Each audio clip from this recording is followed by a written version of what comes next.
Hi there, Clarkey here from the Phobic Flyer. Welcome back to The Truth About Aviation with Peter Cox.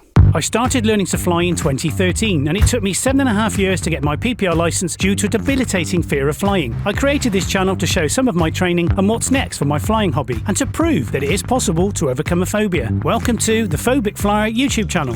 Is the air recirculated on the plane? That's a good one. Where does the air come from? It is recirculated, but not all of it is recirculated. How safe is it as well? Incredibly safe. Okay. Incredibly safe. Again, it's a common misconception that everyone thinks they go on an airplane and they get a cold. Yeah. They probably do, but it's not from the air. Okay. So the air is recirculated. There's a reason for this, and that's because it's efficient.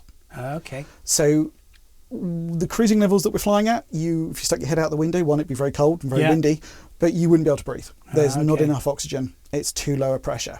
So what we do is we take air from the engine. That sounds a bit extreme, but we take air that we deem to be fairly cool from the engine. So it's only about 600 degrees. Okay, that's very cool. So it's fairly cool. Yeah. And we then pass it through a heat exchange system and make it do some work, which provides functionality to the aircraft. Yeah. And it will then be pumped into the cabin at a temperature that we roughly can control. Yeah. But we'll aim for sort of high teens to low 20s, depending on where you are. Now, taking that air from the engine reduces the efficiency of the engine and burns more fuel. Yeah. Therefore, if I was to replace all the air on the aircraft continuously with air from the engine, I would have a much higher fuel burn, which will cost more for the airline and is less environmentally friendly. Yeah. So what we will do is we will take a proportion of the air that has come through the cabin and we will put it through HEPA filters that are literally exactly the same as the kind of filters that you will see used in hospitals for operating theatres.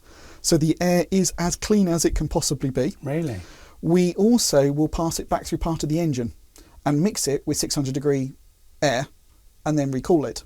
Okay. So if a bug can survive through a HEPA filter and then survive being heated to 600 degrees, it's a pretty impressive bug. Yeah. We'll then put it back through the air conditioning system as a mixture of fresh air from the engine and air that has been recirculated. Yeah.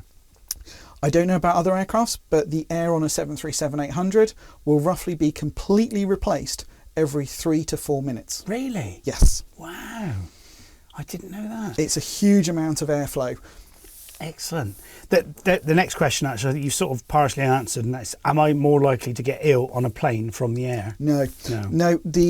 If you ever watch people walk down an aeroplane, it's quite fascinating. They will touch every other headrest. Yes. And it's almost like they are pulling themselves down the aeroplane with their hands.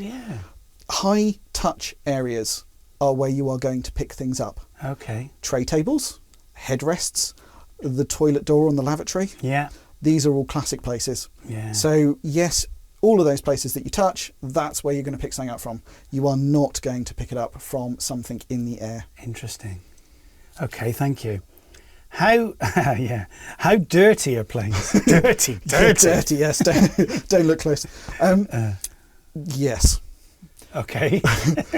The turnaround times on airplanes on multi-sector days, the plane will get basically hoovered and tidied. Okay. It's not going to get cleaned. No. At the end of a day, it will get professional cleaners come in and they will clean the aircraft. But they are not going to drop every tray table and clean it and wipe it down and sterilise it. No. They will clean the high touch areas, so they'll clean the toilets, they'll clean anywhere that you congregate with stuff. Yeah. But yes, tray tables, I certainly wouldn't look at taking your sandwiches out and put them on the tray table and then eat them. Fine. And planes are dirty. Yeah. But it's through touch. It's not through the air. They probably get cleaned a lot more than the bus does, for example. Yes. Yes, and I wouldn't eat sandwiches on there either. No, I wouldn't either. Should I drink the water, tea, coffee on a plane? I do. Yeah. And you're okay? Yeah, it hasn't affected me in the slightest. I don't ever drink the cold water out of a tap on an airplane. No. Because that comes from a tank that is not designed for having drinking water. Always drink bottled water if you're having it cold. Yeah. However, that water that's in a tank will be put through the kettles and almost boiled. They don't boil it because of the reduced pressure. It doesn't get it to 100 degrees, but it gets it high enough that it has been certified to kill off bugs. Yeah. Which is also one of the reasons why tea tastes funny on an airplane. Yeah. Because it hasn't got to 100 degrees to actually boil it. Oh, right. So I drink tea on an airplane without a problem at all. It doesn't taste fantastic, but it is at least a warm drink. A warm drink. But I would never drink the water out of a tap. No. Always bottled water. And a lot of airlines will charge you for bottled water. So W.H. Smith's, pick it up before you get on the airplane. Yeah, definitely. I would imagine it's probably labelled. Do not drink. It is. It says non-drinking water. You will die a horrible death. Yes, absolutely. But yeah, don't ever use it. Brilliant. Really good question. Do the pilots eat the same food? No. That's true? They don't? Different airlines have different options. Okay. The airline I fly for, we can have the food on board. We have to buy it. Okay. But we also have the option to take our own food, and you will often see us having the equivalent of like takeaway containers, the metal containers. Yeah. With full containers with the cardboard on. We will bring in leftover food or meals we've cooked, and the cabin crew will very kindly heat them up and bring those in for us. So obviously I have food that I've cooked. Yeah. So I know exactly what it is. Yeah. And that is taken on board. And so, yeah, we are eating different food. So do you do that every time, or do you sometimes have what? I very rarely eat the food on board. And you have to pay for that, do you? Yes, it is subsidised. Okay. But I would rather have my own food. Yeah, of course. Because I know what's in it. Yeah. And depending on whether you've been catered for multi-sectors, you may well find that there isn't actually any food available because all of the pre-purchased food on board is allocated to passengers who are paying full amount. Of course. So they don't want to give it to me. No. Rightly so. Just don't ask if a packet of sweets gets handed round. Yeah, definitely. Do the pilots sleep during flight? Yes. All the No, not all the time. Yes. We got another one. He's asleep. There's obviously we fly some pretty horrendous hours. Yeah. And if you are doing a late flight, and by late I can mean taking off out the UK late afternoon, flying for 4 or 5 hours to somewhere, hour plus turnaround, flying back for 4 or 5 hours, you're landing back well into the early hours of the morning when the human body is designed to be asleep. Yeah. So yes, I can rest for it as best I can, but we all have issues with neighbours that want to do DIY in the middle of a sunny Saturday afternoon when I'm trying to get some sleep before going to work. Yeah. Because of that, I may find that I'm quite tired, and if I have to land an aeroplane, I'd like to have a little bit of rest beforehand. Yeah. So what it's referred to as is crew rest. There are very specific rules about how it works. We can only sleep for certain amounts of time. Yeah. The aircraft has to be in a certain configuration, so it has to be in the cruise. There can't be adverse weather or anything that would be high stress for the other pilot to have to deal with by themselves. Okay. We have to inform the cabin crew, because the cabin crew will then know that one pilot is asleep, and we will give them specific time constraints to say that I'm going to sleep for 40 minutes. Yeah.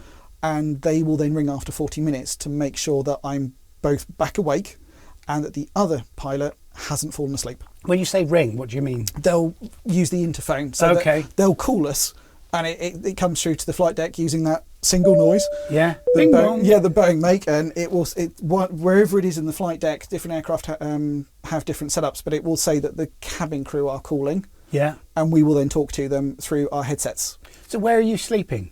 In my chair. Oh, okay. The 737 isn't big enough to have separate bunks.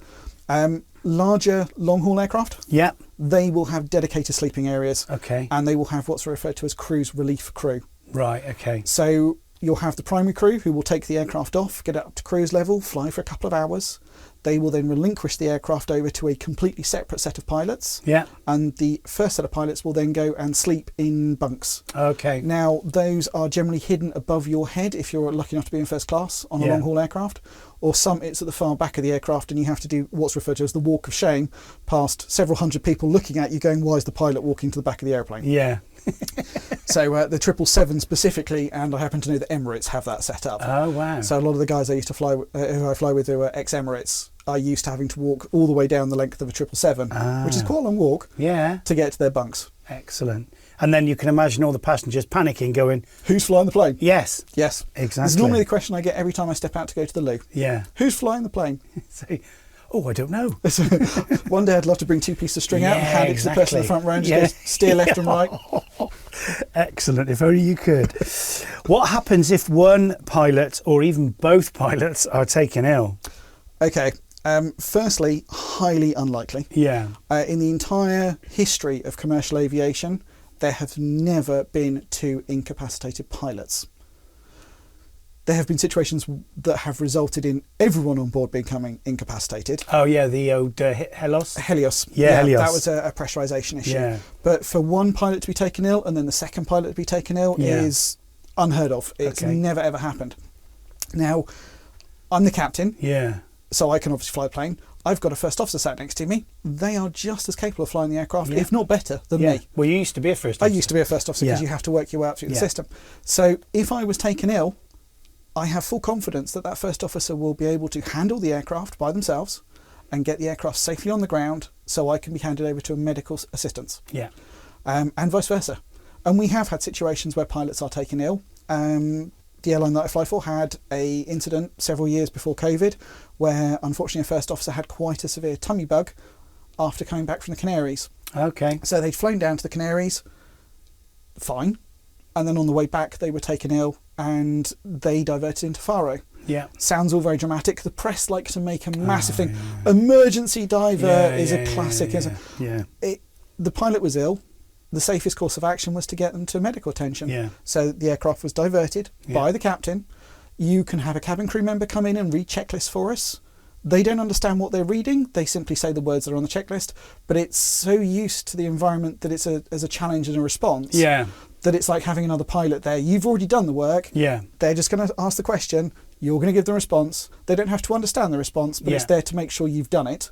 You'll land the plane and medical assistance will be obtained. Excellent. So you always have that fantasy, not necessarily a good fantasy, where someone goes, "Can anyone fly a plane?" And I would put my hand up.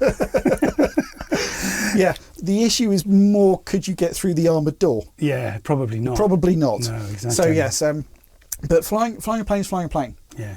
The difference is you're used to flying at about 100 knots and landing at about 65 knots. Yeah. We're flying at a ground speed of about 500 knots. Yeah. And our landing and approach speed will be at about 140 to 150 knots. Which is probably faster than I normally go. Yes. Yes. Everything happens very quickly. Yes, yes. Wow. Okay. Thanks, Peter. And don't forget, we've got more questions and answers next week. Please come back and subscribe to the channel so that you can view more questions and answers with Peter Cox. Thank you very much.